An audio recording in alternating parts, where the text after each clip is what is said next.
Me and Uncle Romie by Claire Hartfield. Illustrated by Jerome LaGarrigue.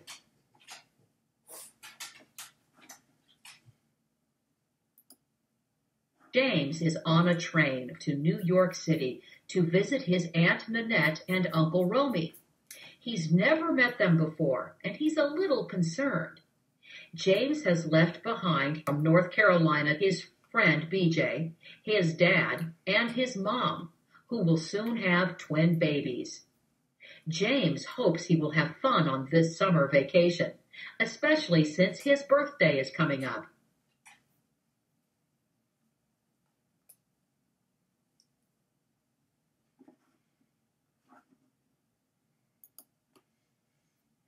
Then I saw it. New York City. Buildings stretching up to the sky, so close together, not like North Carolina at all. Penn Station, watch your step, the conductor said, helping me down to the platform. I did like Daddy said and found a spot for myself close to the train. Swarms of people rushed by. Soon I heard a silvery voice call my name. This had to be Aunt Nanette. I turned and saw her big smile reaching out to welcome me. She took my hand and guided me through the rushing crowds onto an underground train called the subway. This will take us right home, she explained.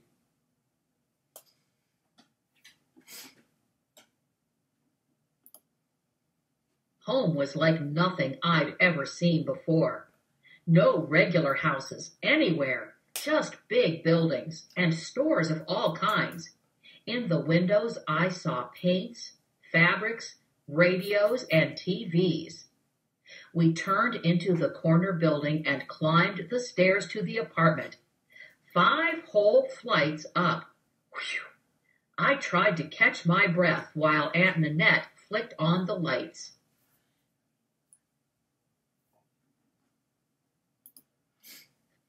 Uncle Romie's out talking to some people about his big art show that's coming up. He'll be home soon, Aunt Nanette said. She set some milk and a plate of cookies for me on the table. Your uncle's working very hard, so we won't see much of him for a while. His workroom, we call it his studio, is in the front of our apartment. That's where he keeps all the things he needs to make his art. Doesn't he just paint? I asked. Uncle Romie is a collage artist, Aunt Nanette explained.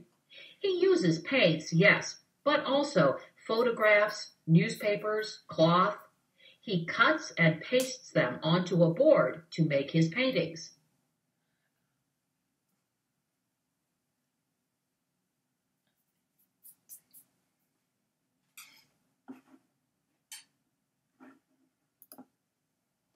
That sounds kinda easy, I said. Aunt Nanette laughed. Well, there's a little more to it than that, James. When you see the paintings, you'll understand. Come, let's get you to bed. Lying in the dark, I heard heavy footsteps in the hall.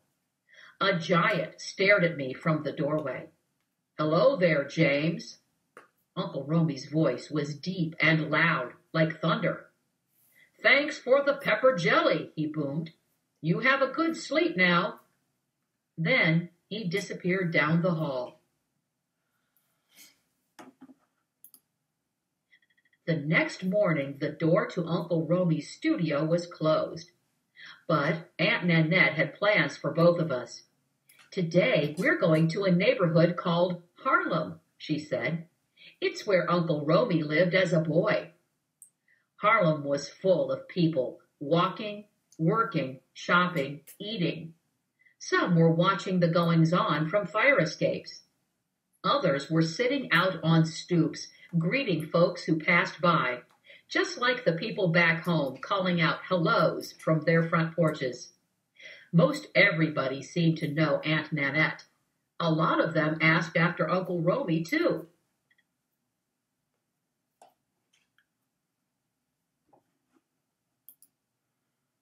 We bought peaches at the market, then stopped to visit a while.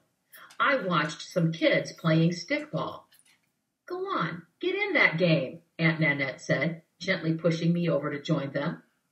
When I was all hot and sweaty, we cooled off with double chocolate scoops from the ice cream man. Later, we shared some barbecue on a rooftop way up high. I felt like I was on top of the world.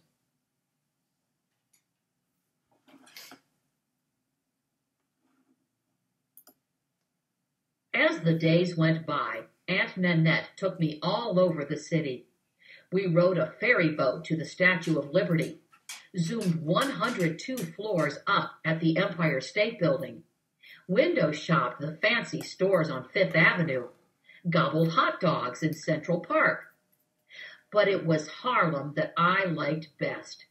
I played stickball with the kids again, and on a really hot day, a whole bunch of us ran through the icy cold water that sprayed out hard from the fire hydrant. In the evenings, Aunt Nanette and I sat outside listening to the street musicians playing their saxophone songs.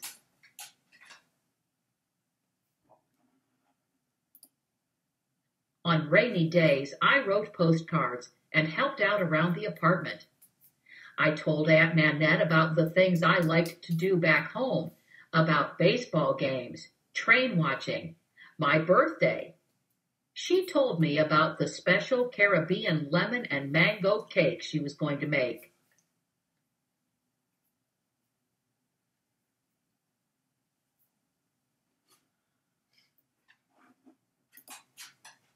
My Uncle Romie stayed hidden away in his studio, but I wasn't worried anymore. Aunt Nanette would make my birthday special. 4, 3, 2, 1. My birthday was almost here. And then Aunt Nanette got a phone call. An old aunt has died, James. I have to go away for her funeral. But don't you worry. Uncle Romie will spend your birthday with you. It'll be just fine.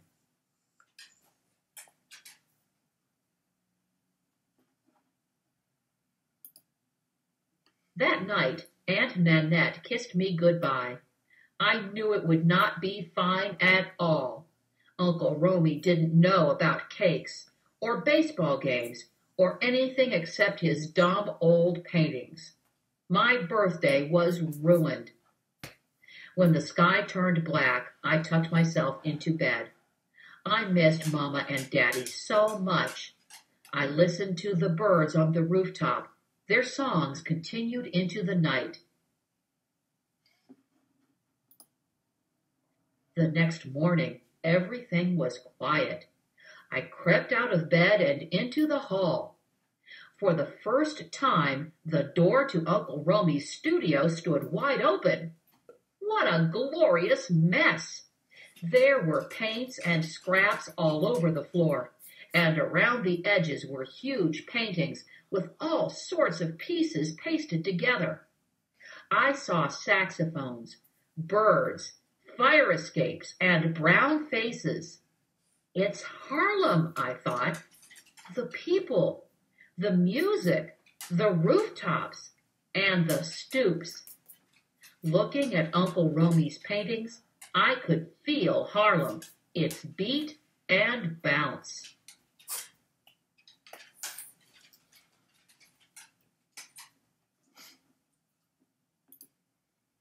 Then there was one that was different. Smaller houses, flowers, and trains. That's home, I shouted. Yup, Uncle Romie said, smiling from the doorway. That's the Carolina I remember. Mama says you visited your grandparents there most every summer when you were a kid, I said. I sure did, James. Now that's the place for pepper jelly, smeared thick on biscuits. And when Grandma wasn't looking, I'd sneak some on a spoon. Daddy and I do that too, I told him. We laughed together, then walked to the kitchen for a breakfast feast. Eggs, bacon, grits, and biscuits. James, you've got me remembering the pepper jelly lady. People used to line up down the block to buy her preserves. Could you put someone like that in one of your paintings? I asked.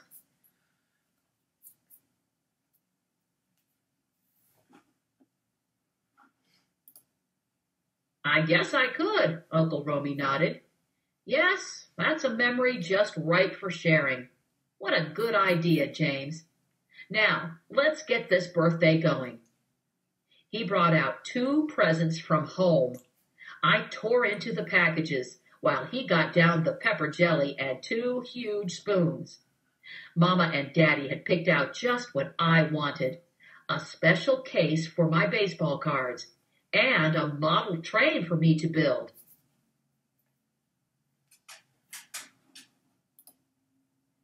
Pretty cool, said Uncle Romie.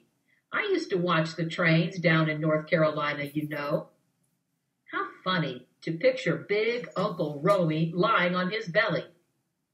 BJ and me, we have contests to see who can hear the trains first. Hey, I did that too.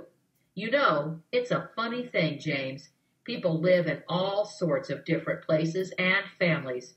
But the things we care about are pretty much the same, like favorite foods, special songs, games, stories, and like birthdays. Uncle Romie held up 2 tickets to a baseball game.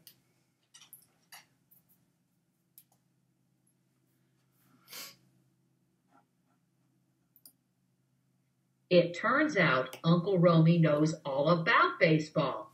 He was even a star pitcher in college. We got our mitts and set off for the game. Way up in the bleachers, we shared a bag of peanuts, cracking the shells with our teeth and keeping our mitts ready in case a home run ball came our way. That didn't happen, but we sure had fun.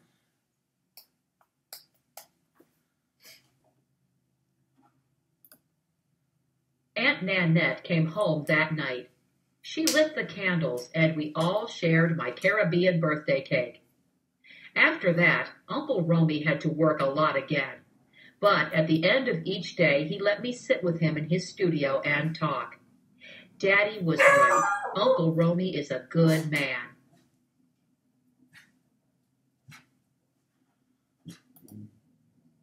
The day of the big art show finally came. I watched the people laughing and talking, walking slowly around the room, from painting to painting. I walked around myself, listening to their conversations. Remember our first train ride from Chicago to New York? One lady asked her husband.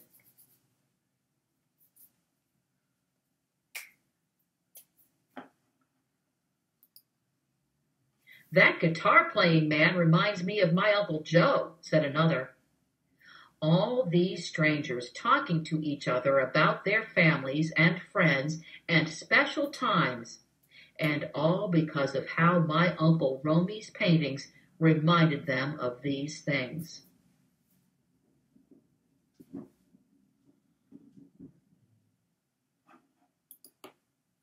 Later that night, Daddy called.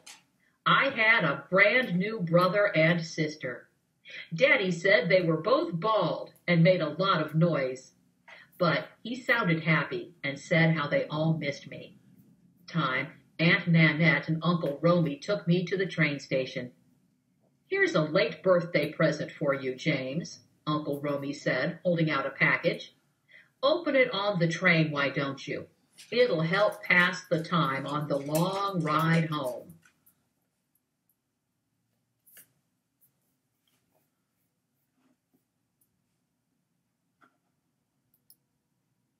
I waved out the window to Uncle Romie and Aunt Nanette until I couldn't see them anymore. Then I ripped off the wrappings, and there was my summer in New York. Bright sky in one corner, city lights at night in another, tall buildings, baseball ticket stubs, the label from the pepper jelly jar, and trains. One going toward the skyscrapers, another going away.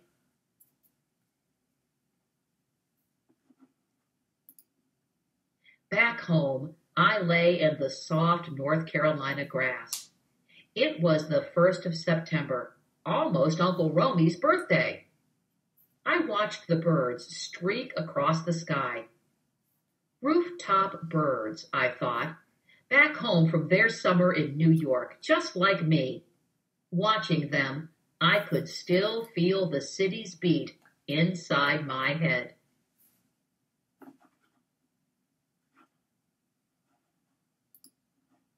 A feather drifted down from the sky. In the garden, tiger lilies bent in the wind. Uncle Romie's favorite flowers. I yanked off a few blossoms, and then I was off on a treasure hunt, collecting things that reminded me of Uncle Romie. I painted and pasted them together on a big piece of cardboard. Right in the middle, I put the train schedule, and at the top I wrote,